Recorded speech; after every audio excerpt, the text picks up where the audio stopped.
नमस्कार मित्रांनो, युवराज अकॅडमी 24 या आपल्या एज्युकेशनल यूट्यूब चॅनलवर मी तुम्हा सर्वांचं स्वागत करतो। तर मित्रांनो, आरोग्यशोक 40% व 50% महत्त्वाचे तांत्रिक प्रश्न आपण या ठिकाणी पाहणार आहोत। तर मित्रांनो, या ठिकाणी न्यू सिलेबसनुसार संपूर्ण या ठिकाणी TCS आणि IBPS पॅटर्ननुसार कसे क्वेश्चन तुम्हाला विचारले जातील आणि महत्त्वाचे मुद्दे म्हणजे 10वीच्या पुस्तकातील जे महत्त्वाचे मुद्दे आहेत ते परीक्षेच्या दृष्टिकोनातून आपण या ठिकाणी पाहणार आहोत। मित्रांनो, या ठिकाणी सर्व जे काही मुद्दे मी तुम्हाला सांगणार आहे परीक्षाभिमुख असणार आहेत आणि या ठिकाणी 10वीची जे काही पुस्तकं आहेत यावर आधारित जे महत्त्वाचे मुद्दे असणार आहेत तेच आपण या ठिकाणी डिस्कस करणार आहोत। तर मित्रांनो, आपल्या चॅनलची प्लेलिस्ट आहे आरोग्यशोक पुरुष म्हणून प्लेलिस्ट आहे। या प्लेलिस्टमध्ये जवळपास 22 ते 23 व्हिडिओ झालेले आहेत। हा मित्रांनो, आपल्या या ठिकाणी नाही, मला वाटतं 22 व्हिडिओ झालेत। हा 23व्या क्रमांकाचा व्हिडिओ महत्त्वाचे मुद्दे आपण डिस्कस करणार आहोत, त्यामुळे ते प्लेलिस्ट आहे ती प्लेलिस्ट पाहून घ्या, 100% तुम्हाला त्याचा फायदा होईल।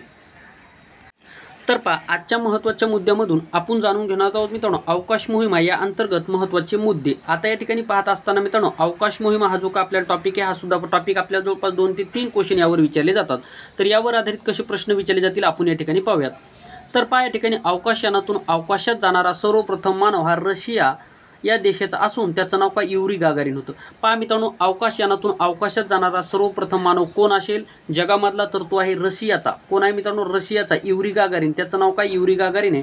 हा अवकाशयानाने 1961 मध्ये अवकाशात गेला होता। आता यावर आधारित प्रश्न विचारला जाईल की अवकाशयानात जाणारा पहिला मानव कोण होता, यावर आधारित महत्त्वाचे मुद्दे दिलेले आहेत। तर या मुद्द्यापैकी योग्य मुद्दा निवडा, अशा स्वरूपाचा प्रश्न तुम्हाला विचारला जाईल। मग यावर तुम्हाला माहित असलं पाहिजे की अवकाशयानातून अवकाशात जाणारा पहिला मानव हा रशिया देशाचा होता। या ठिकाणी दुसऱ्या देशाचं नाव देऊ शकतात, लक्षात ठेवा रशिया देशाचा होता।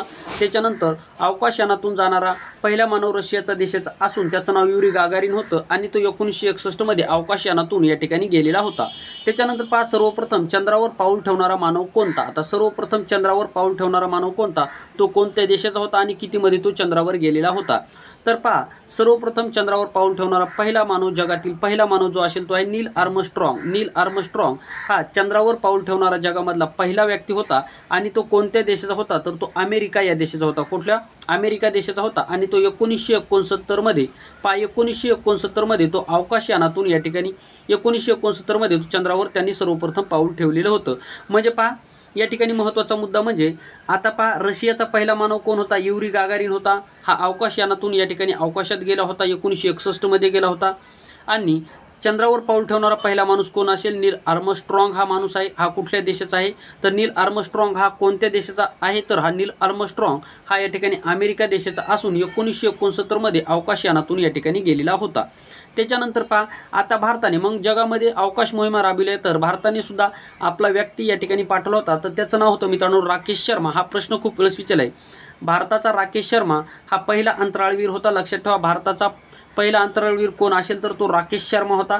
हा कधी अवकाशयानातून गेला होता? 1984 मध्ये अवकाशयानामध्ये गेलेला होता। कधी? 1984 मध्ये। आणि तो कोणत्या देशाच्या यानातून गेला होता? तर रशियाच्या रशियाच्या यानातून या ठिकाणी पृथ्वीची परिक्रमा केली होती। त्याच्यानंतर सुनीता विल्यम्स व कल्पना चावला यांनी अमेरिकेच्या नासा या संस्थेद्वारे अवकाशयानातून मित्रांनो या ठिकाणी अवकाशामध्ये परिभ्रमण केलेलं होतं। अमेरिका असं सुद्धा विचारलं जाईल की अमेरिकेची अंतराळ संशोधन करणारी संस्थेचं नाव सांगा, तर ती आहे नासा। भारताची कुठली आहे मित्रांनो? इस्रो। तर इस्रोचा लॉंग फॉर्म तुम्ही सांगा, मला कमेंट बॉक्समध्ये सांगायचं आहे। त्याच्यानंतर तुम्हाला नासाचं सुद्धा या ठिकाणी लॉंग फॉर्म विचारला जाईल। तर नासाचा लॉंग फॉर्म काय आहे? तर नासा ही अमेरिकेची या ठिकाणी अंतराळवीर संस्थे असून या ठिकाणी नासाचा लॉंग फॉर्म जर पाहिला तर national aeronautic and space administration असा नासाचा लॉंग फॉर्म होतो। नासाने मित्रांनो हिंगोली जिल्ह्यामध्ये या ठिकाणी एक महत्त्वाची संस्था सुद्धा खोलण्याचं ठरविलेलं आहे। तर अशा प्रकारे महत्त्वाचे मुद्दे तुम्हाला लक्षात ठेवायचे आहे। काय लक्षात ठेवायचं आहे? तर अवकाशयानातून सर्वप्रथम अवकाशामध्ये जाणारा जो काय असेल तो रशियाचा युरी गागारिन हा होता। 1961 मध्ये अवकाशयानातून गेला होता। चंद्रावर पहिला पाऊल ठेवणारा माणूस नील आर्मस्ट्रॉंग होता। तो अमेरिका देशाचा असून 1969 मध्ये गेला होता। भारताचा राकेश शर्मा हा पहिला अंतराळवीर असून 1984 मध्ये अंतराळात गेला होता। त्याच्यानंतर पहा सुनीता विल्यम्स आणि कल्पना चावला यांनी नासा या संस्थेने म्हणजे अमेरिकी जी काही संस्था आहे नासा याद्वारे या ठिकाणी अवकाशामध्ये परिभ्रमण केलेलं आहे। आणि या ठिकाणी पहा कल्पना चावला यांचा 2003 मध्ये अवकाशयानामध्ये मृत्यू झालेला होता, म्हणजे अवकाशयान कोसळलं आणि या ठिकाणी त्यांचा मृत्यू झाला होता। कल्पना चावलाचा कधी झाला? 2003 मध्ये झालेला आहे। हा सुद्धा मुद्दा लक्षात ठेवा की कल्पना चावलाचा मृत्यू अवकाशयानातून कधी झाला होता? 2003 मध्ये झालेला होता। हे सुद्धा मुद्दा तुम्हाला परीक्षेच्या दृष्टिकोनातून महत्त्वाचा आहे, लक्षात ठेवायचा आहे। तर अशा स्वरूपामध्ये परीक्षेच्या दृष्टिकोनातून महत्त्वाचे मुद्दे आपल्या चॅनलवर तुम्हाला पाहिजे असतील तर चॅनलला सबस्क्राईब करा। आणि दररोज मित्रांनो आपल्या चॅनलवर आरोग्यविषयकचे तांत्रिक प्रश्न या ठिकाणी मी आणत असतो, त्यामुळे आपल्या चॅनलला सबस्क्राईब करून ठेवा जेणेकरून तुम्हाला त्याचा फायदा होईल। आणि प्लेलिस्ट पाहत चला, याचा सुद्धा तुम्हाला त्याचा फायदा होईल। या ठिकाणी थांबूया। थँक्यू, धन्यवाद।